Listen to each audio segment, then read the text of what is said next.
नमस्कार बच्चों, आप सभी का स्वागत है आपके अपने यूट्यूब चैनल होम साइंस में, जिसमें मैं आज आप सभी को पढ़ाने वाली हूँ MA first year home science बाल विकास है। जी हाँ, द्वितीय प्रश्न पत्र आपका बाल विकास है, चाइल्ड डेवलपमेंट है।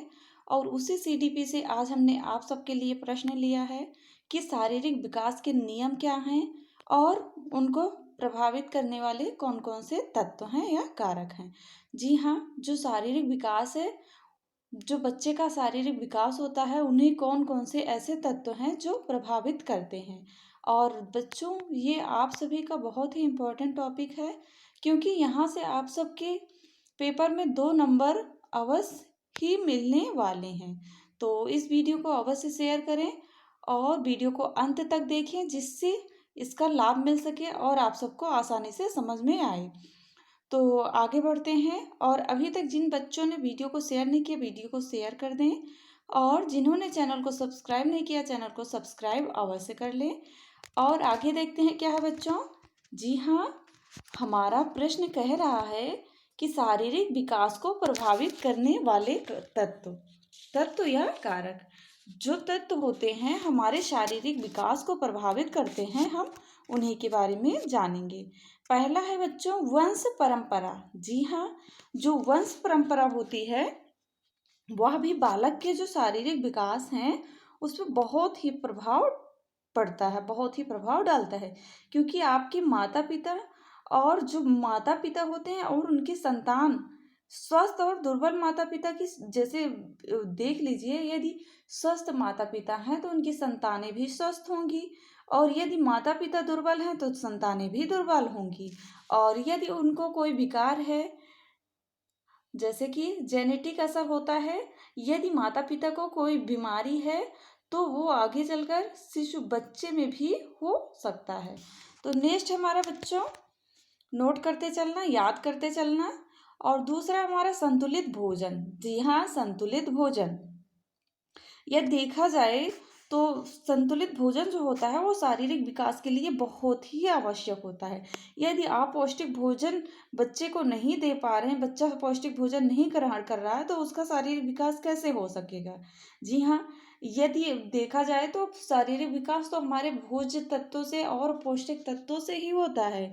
और यदि यही पौष्टिक तत्व नहीं मिल रहे हैं, संतुलित भोजन नहीं मिल रहे हैं, तो कहाँ से बच्चे का शारीरिक विकास होगा। तो देखा जाए तो जैसे कि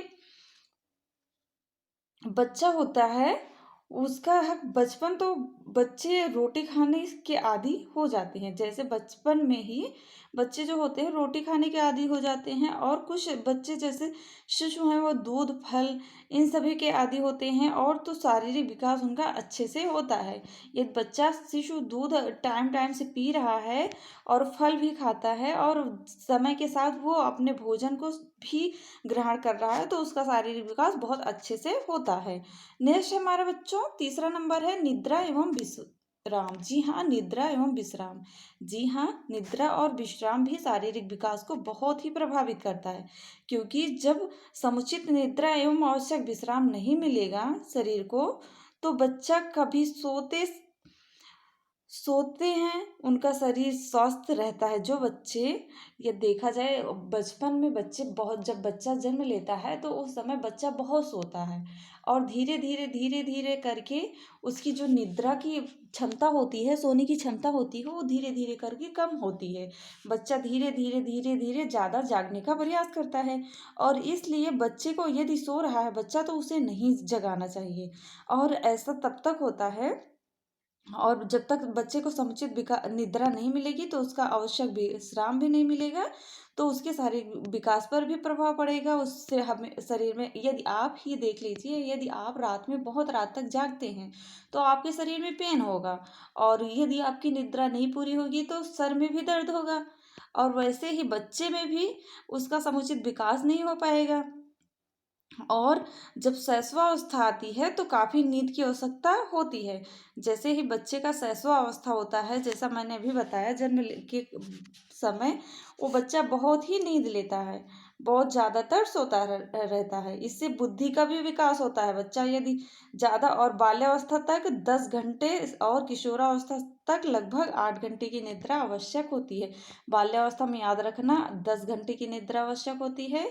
जब बच्चा बाल्यावस्था में हो तो उसे 10 घंटा सोने देना चाहिए, और जैसे ही किशोरावस्था में प्रवेश करता है वो बच्चा 8 घंटे की निद्रा लेने लगता है। आप सभी 8 घंटे, या जैसे जैसे आप सबको टाइम मिलता होगा, कम से कम तो 6 घंटे आप सब अवश्य ही नींद लेते होंगे, क्योंकि आप सब एमए फाइनल में हैं, तो जाहिर सी बात है आप सब किशोरावस्था क्रॉस कर चुके हैं।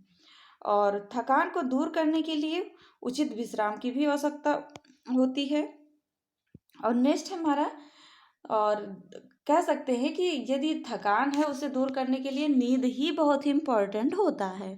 और नेक्स्ट हमारा खेल एवं व्यायाम। जी हाँ, खेल एवं व्यायाम ये भी हमारे लिए बहुत ही इम्पोर्टेंट होता है। बच्चे के शारीरिक विकास के लिए बहुत ही इम्पोर्टेंट होता है, क्योंकि बच्चा जैसे आरंभ से ही शिशु जो होता है वो पलंग पर पलटने या पालने पर लेटते हुए हाथ पैर चलाता रहता है। इस प्रकार उसका व्यायाम होता है। हाथ पैर जैसे चलाता है तो उसका व्यायाम ही हो रहा है। और बाल्यावस्था तक वह बच्चा खेल एवं व्यायाम का विशेष ध्यान दिया जाने लगता है। स्कूल में बच्चे को बहुत अच्छे से खेल के प्रति और व्यायाम के प्रति जागरूक किया जाता है। नेक्स्ट हमारा बच्चों, परिवार का पर्यावरण। जी हाँ, इसके लिए परिवार का जो पर्यावरण होता है, इन्वायरमेंट होता है, वो भी बहुत ही लाभदायक होता है शारीरिक विकास के लिए। और यह परिवार का वातावरण भी विकास को प्रभावित करता है, क्योंकि यदि जिस घर में बच्चा पल रहा है वहाँ का वातावरण अच्छा नहीं है और परिवारों में पर्यावरण अच्छे नहीं होते हैं, तो वहाँ बालक का शारीरिक विकास भली बात से अच्छा नहीं होता है। दूसरी ओर देखा जाए तो परिवार का पर्यावरण अच्छा होता है तो वहीं बालक का विकास भी अच्छे से होता है। नेक्स्ट हमारा बच्चों, शिक्षा। जी हाँ, शिक्षा है। शिक्षा भी शारीरिक विकास में बहुत ही अधिक योगदान देती है, क्योंकि शिक्षा के द्वारा जो बालक है अक्सर अनेकों ऐसी रूढ़ियां एवं परंपराओं में फंस जाते हैं जो शारीरिक विकास में बाधक होते हैं। शिक्षा के द्वारा शारीरिक विकास पर विशेष बल दिया जाना चाहिए। अब हम लोग देखते हैं क्या बच्चों, देखते हैं जो शारीरिक विकास है उसके नियम देखते हैं, किस प्रकार शारीरिक विकास का नियम होता है। और अभी तक जिन बच्चों ने चैनल को सब्सक्राइब नहीं किया, सब्सक्राइब कर लें। वीडियो को अवश्य लाइक किया करें यदि वीडियो पसंद आता है तो। नेक्स्ट हमारा बच्चों, और चैनल को सब्सक्राइब अवश्य कर लें। क्या है बच्चों, शारीरिक विकास के नियम। जी हाँ, जो हमारे बालक हैं, शिशु हैं, उनके शारीरिक विकास के क्या नियम हैं। जी हाँ, पहला है हमारा बच्चा विकास की दशा, सॉरी बच्चों, विकास की दिशा के नियम। विकास की दिशा के नियम आप सबको पता होगा कि विकास की दिशा के नियम होते हैं कि जैसा मनोवैज्ञानिक क्रम से देखा जाए तो शिशु पुच्छीय दिशा का नाम दिया गया है। इसे शिशु पुच्छीय दिशा का नाम दिया गया है। जो गर्भ से ही बच्चे का सबसे पहले क्या होता है, बच्चे का गर्भ में सबसे पहले किसका विकास होता है, सिर का विकास होता है। उसके मैंने पहले अभी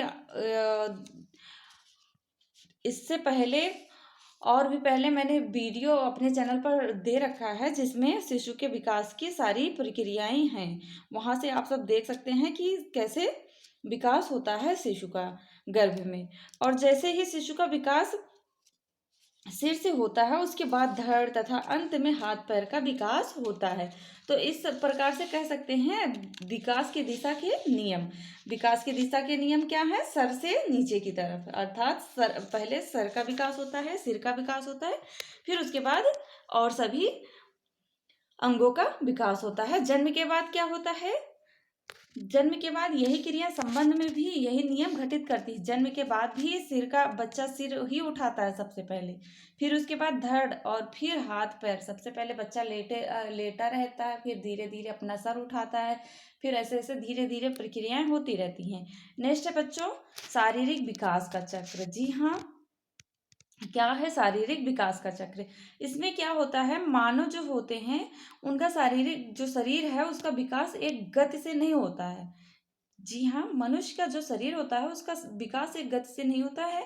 प्रथम 2 वर्ष से लेकर 15 वर्ष तक या तो तीव्र गति से होता है, पहले 2 वर्ष के बाद से 15 वर्ष तक बच्चे का विकास बहुत तीव्र गति से होता है, और वहीं 15 से 18 वर्ष के बीच जब बच्चे का विकास मंद हो जाता है। एक आवश्यक सूचना है, एक आवश्यक पॉइंट है, याद रख लेना, नोट कर लेना कि शिशु जैसे ही बालक हैं, बालक का विकास 15 से 18 वर्ष के बीच में मंद पड़ जाता है, किंतु 16 से 18 वर्ष की आयु में बालिका का विकास बहुत तीव्र गति से होता है। ओके, इससे यह स्पष्ट है कि एक चक्र में शरीर का विकास होता है। आप सब समझ गए होंगे कि शरीर का विकास एक चक्र में होता है, तो दूसरे चक्र में उसकी पुष्टि हो जाती है, धीमा पड़ जाता है। नेक्स्ट हमारा बच्चों, शरीर का प्रत्येक अंग अपने ढंग से विकसित होता है। जी हाँ, जो शरीर है उसका अंग अपने ढंग से ही विकसित होगा। जैसे मांसपेशियां हैं, हड्डियां हैं तथा फेफड़े हैं, जन्म से लेकर प्रौढ़ावस्था तक पहले से 20 गुना अधिक बड़े हो जाते हैं। जैसे एक शिशु को देखो और बगल में 20 वर्ष का बालक खड़ा है, तो देख लीजिए कितना विकास हो जाता है। तो इस प्रकार कह सकते हैं अंगों का विकास, जैसे आंख, नाक, कान और मस्तिष्क के आकार में इतने बड़े नहीं हो पाते हैं, किंतु जो हमारी मांसपेशियां, हड्डी हैं, फेफड़े हैं, ये सब अंग बढ़ते रहते हैं। कुछ अंग तो कुछ समय तक अविकसित पड़ जाते हैं, जैसे आंख, कान, ये सब, और कुछ अंग तो बढ़ते रहते हैं, विशेष अवस्था में उसका विकास होता है। तो आशा करती हूँ समझ में आ रहा होगा। नेक्स्ट हमारा शारीरिक विकास का बौद्धिक और संवेगात्मक विकास से सहसंबंध। जो शारीरिक विकास है उसका बौद्धिक और संवेगात्मक विकास से क्या संबंध है?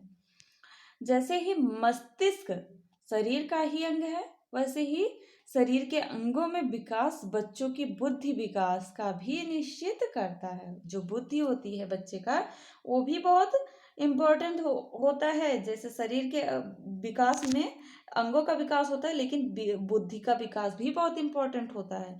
और मस्तिष्क का संतुलित विकास न होने के कारण संवेग भी असंतुलित हो जाता है। इनका सबका प्रभाव उनके सामाजिक व्यवहारों पर भी पड़ता है। और आशा करती हूँ आप सबको वीडियो बहुत अच्छा लगा होगा, और वीडियो को अंत तक देखने के लिए थैंक यू। और मिलते हैं नेक्स्ट वीडियो में नेक्स्ट टॉपिक के साथ, और तब तक के लिए जय माता रानी।